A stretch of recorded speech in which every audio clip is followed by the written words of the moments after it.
بسم اللہ الرحمن الرحیم۔ السلام علیکم دوستو، پاک ٹیلنٹ 92 میں خوش آمدید۔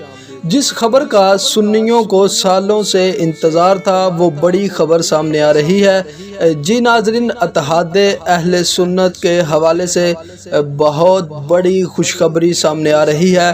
آپ کو مکمل تفصیل سے آگاہ کیا جائے گا۔ اس سے پہلے چھوٹی سی گزارش ہے کہ اس چینل کو سبسکرائب کریں، ویڈیو کو لائک کریں اور اس ویڈیو کو زیادہ سے زیادہ شیئر کریں۔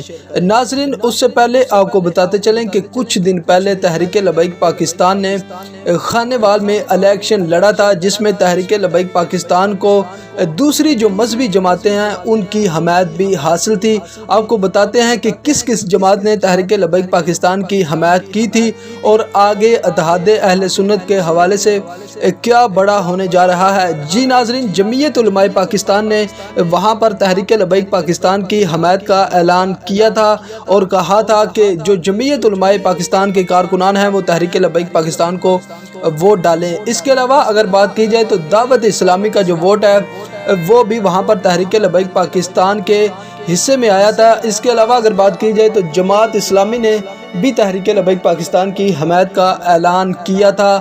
بدترین وہاں پر جو دھاندلی ہے وہ ہوئی ہے، لیکن وہ ایک الگ ٹاپک ہے۔ آپ کو بتاتے ہیں اتحاد اہل سنت کے حوالے سے آپ جانتے ہیں کہ انشاءاللہ نیکسٹ منتھ تحریک لبیک پاکستان پنجاب میں جو بلدیاتی الیکشن ہے وہ بھی لڑنے جا رہی ہے، اور اب تمام جو بڑے بڑے علماء کرام ہیں انہوں نے اپنی جو کوششیں ہیں وہ تیز کر دی ہیں اتحاد اہل سنت کے حوالے سے۔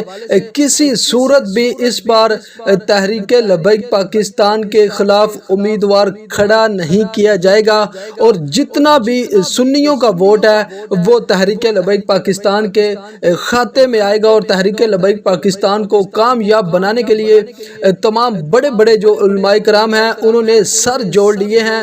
اور سب سے بڑی جو خوشخبری ہے تحریک لبیک پاکستان کے کارکنان کے لیے وہ یہ ہے کہ اشرف آصف جلالی اور علامہ سعد حسین رضوی کی جو ملاقات ہے اس کو بھی کروانے کے لیے بہت بڑے بڑے علماء کرام جو ہیں وہ میدان میں آ چکے ہیں، اور اس بار کسی صورت بھی تحریک لبیک پاکستان کو جیتنے سے کوئی بھی نہیں روک سکتا۔ اتحاد اہل سنت کے حوالے سے اس چینل پر آپ کو لمحہ بلمحہ اپڈیٹ کیا جاتا رہے گا۔